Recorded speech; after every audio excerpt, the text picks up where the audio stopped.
मोगरा एक गर्म जलवायु का पौधा है। भले ही गर्मियाँ ज़्यादा पड़ रही हैं, लेकिन इससे मोगरे के पौधे को बहुत ज़्यादा नुकसान नहीं होता है, क्योंकि मोगरा गर्मी का ही पौधा है और तेज़ धूप और तेज़ गर्मी में ही अच्छी फ्लावरिंग कर पाता है।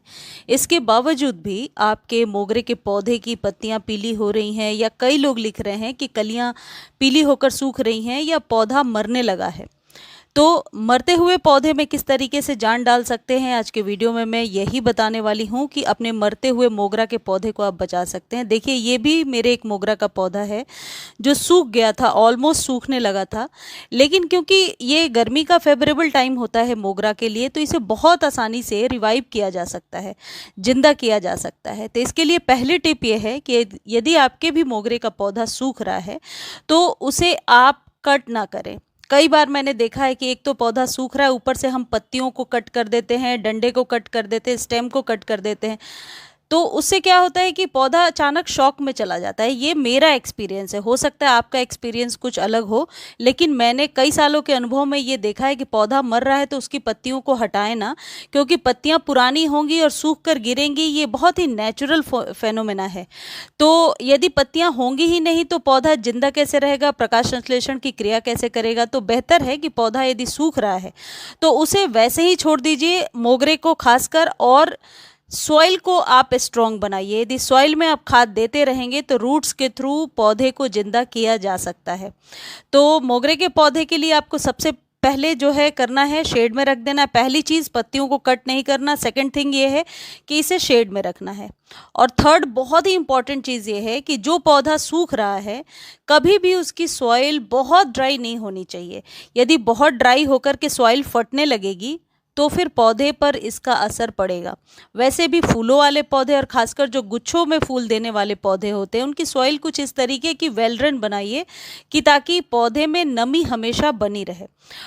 मोगरे का पौधा पूरे दिन के सनलाइट में रहता है, यानी कि इसकी जो सॉइल है वो बहुत जल्दी जल्दी सूख जाती है। तो इसके लिए ज़रूरी चीज़ ये होगा कि सॉइल को बहुत ही ज़्यादा रिच बनाना होगा, और कुछ इस तरीके से बनाइए कि जो पानी है वो जल्दी उड़े ना आपके पौधे से। देखिए, मेरे ये एक मोगरे का पौधा है जिसमें तीसरी बार फ्लावरिंग हो रही है, यानी फरवरी मार्च से ही ये पौधा फ्लावरिंग कर रहा है। लेकिन एक इसमें प्रॉब्लम हो रही है जो आप लोगों के पौधे में भी हो रही होगी, कि फूलों की संख्या कम है। ये जो पौधा आप देख रहे हैं, ये वो पौधा है जो शुरू में आपको दिखाया, अब इसे मैंने कट कर दिया है। मैं ये बार बार क्यों बता रही हूँ कि जो मोगरे का पौधा होता है वो कटिंग के थ्रू ही आगे बढ़ता है। तो कटिंग आप पूरे साल में कभी भी करेंगे, और हर फ्लावरिंग के बाद सॉफ्ट प्रूनिंग बहुत ज़रूरी होगी। सॉफ्ट प्रूनिंग में क्या होता है, पौधे को शेप नहीं देते हैं, सिर्फ ऊपर के स्टेम को 1-1 इंच कट कर देते हैं, यानी कि टॉप को प्रून करते हैं, जिससे कि पौधा स्वस्थ रहता है, नई कलियों को निकालता है। मोगरे की जो मिट्टी है वो ऐसी कभी नहीं होनी चाहिए। इतनी ड्राई मिट्टी में मोगरा कभी भी अच्छे से ग्रो नहीं होता है। मिट्टी इस तरीके की होनी चाहिए, ये जो आप देख रहे हैं जितनी मॉइस्ट है, ये कीचड़ सी नहीं है, वेल ड्रेन सॉइल है। और इसमें पानी भी आप देख रहे हैं हाथों में नहीं लग रहा, लेकिन सॉइल में मॉइस्चर मेंटेन है। तो इस बात को आप बहुत अच्छे से समझ लीजिए। खासकर जो न्यू गार्डनर हैं, जिन्होंने अभी अभी गार्डनिंग शुरू की है, उनको इन बातों का जानना ज़रूरी है। चलिए अब सबसे इम्पोर्टेंट टॉपिक पर आते हैं, और वो है खाद। देखिए, ये 5 लीटर की बाल्टी है, मैंने इसमें 2.5 लीटर करीब पानी लिया है, और 2 चम्मच मैं लूँगी used T leaf.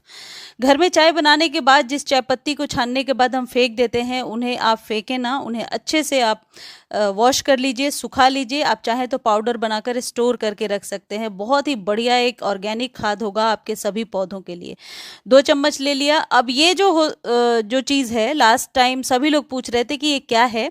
Cow dung cake है ये गोबर के उपले हैं, या कंडे, या जिस नाम से भी आप जानते हैं। ये आप पानी में भिगो कर रखेंगे, टुकड़े भी कर सकते हैं। ये हाफ है इसलिए मैं ऐसे ही डाल दे रही हूँ। ये यदि नहीं मिलता है तो आप सड़े हुए गोबर की खाद, सड़े हुए इसलिए कहना ज़रूरी है क्योंकि फ्रेश गोबर की खाद नहीं लेनी है। कम से कम 6 महीने साल भर पुरानी होनी चाहिए, नर्सरी पर आसानी से मिल जाएगा। वो 2 चम्मच ले लेंगे। या फिर ये उपले कंडे 10 रुपीज़ के नर्सरी पर मिलेंगे। जो लोग गांव के नियर बाई रहते हैं उन्हें तो अच्छे से पता होगा। अब इसमें आप डालेंगे वर्मी कंपोस्ट 2 चम्मच। वर्मी कंपोस्ट एक बेसिक खाद होता है जो आपके सभी पौधों के लिए बहुत ही बढ़िया खाद है। अच्छा, ये यदि बनाने का टाइम नहीं है आपके पास, तो मैं एक रेडीमेड भी या यूँ कह सकते हैं कि एक ऐसा खाद बता देती हूँ जो इंस्टेंटली आप बना करके दे सकते हैं।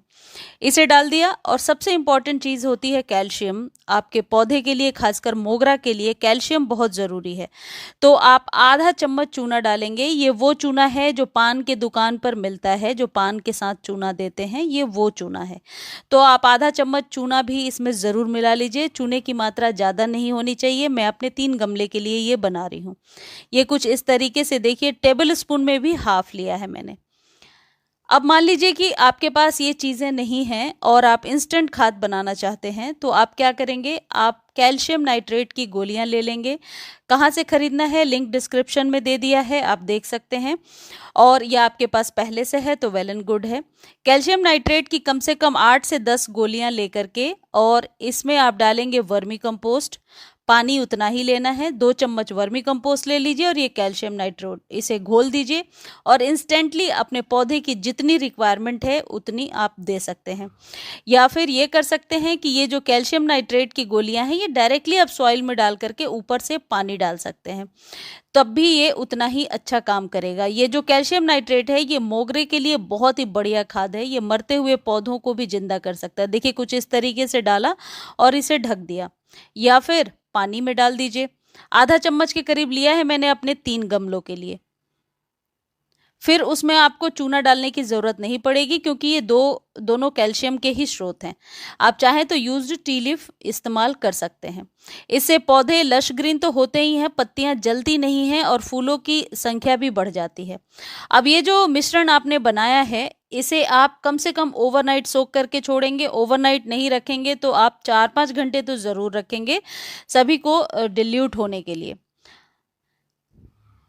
अब आप जब भी कट करेंगे अपने पौधे को, जब भी काटेंगे, उसके बाद फर्टिलाइज़र देना ज़रूरी है, इसलिए क्योंकि मोगरा एक हेवी फीडर होता है। कहने का मतलब है, फ्लावरिंग तो तब भी होगी सीज़न में, आप नहीं भी खाद देंगे तो, लेकिन ज़्यादा फूल लेने के लिए आपको एक अच्छी मात्रा में पोषण देना होगा। पहले पौधे की गुड़ाई ज़रूर कीजिए। जब कभी खाद देना है तो ये इंपॉर्टेंट वर्क है आपके लिए कि गुड़ाई कीजिए। अब ये जो उपले या कंडे हमने डाले थे, इसे आप ऐसे ही निकाल करके रख लीजिए। इसे आप दोबारा तीसरी बार, चौथी बार यूज़ कर सकते हैं। और अब ये बनकर रेडी हो गया है। अब आप हाफ पानी ले लेंगे, नॉर्मल वाटर, और उसमें हाफ ये मिला लेंगे, और जितनी आपके पौधे की रिक्वायरमेंट है, जितनी गमले की ज़रूरत है, जितने में बहुत अच्छे से, जैसे हम वाटरिंग करते हैं उस तरीके से तर हो जाए, उतना आप दे दीजिए। देखिए, हाफ पानी में हाफ मैंने मिला लिया। अब इसे रिपीट कब करना है, 15 डेज़ के बाद रिपीट करेंगे। हर कटिंग के बाद एक अच्छा फर्टिलाइज़र आपके मोगरा को चाहिए होगा। मोगरे की जो लाइफ होती है पौधे की, 8-9 साल से भी ज़्यादा होती है। तो अच्छे से केयर करेंगे तो छोटे छोटे कंटेनर में मोगरा बहुत अच्छे से चलता रहता है। इस मोगरे को आप पूरे दिन के सनलाइट में रख सकते हैं, पानी दोनों टाइम दे सकते हैं, छोटे बड़े हर तरह के कंटेनर में इसे लगा सकते हैं। इस तरीके से मरते हुए मोगरे के पौधे को भी बचाया जा सकता है। मैंने कोशिश किया है जो जानकारी मेरे पास है शेयर करने की। यदि फिर भी आपके पास कोई क्वेरी है तो आप कमेंट सेक्शन में लिख दीजिए। जितनी जल्दी हो सकता है मैं आंसर देने की कोशिश करूंगी। मुझे उम्मीद है मोगरे से रिलेटेड ये जानकारी आपको अच्छी लगी होगी। जानकारी अच्छी लगती है तो चैनल को लाइक, शेयर और सब्सक्राइब करना ना भूलें। और इस वीडियो को आप फेसबुक पर भी देख सकते हैं, लिंक डिस्क्रिप्शन में दिया हुआ है। धन्यवाद।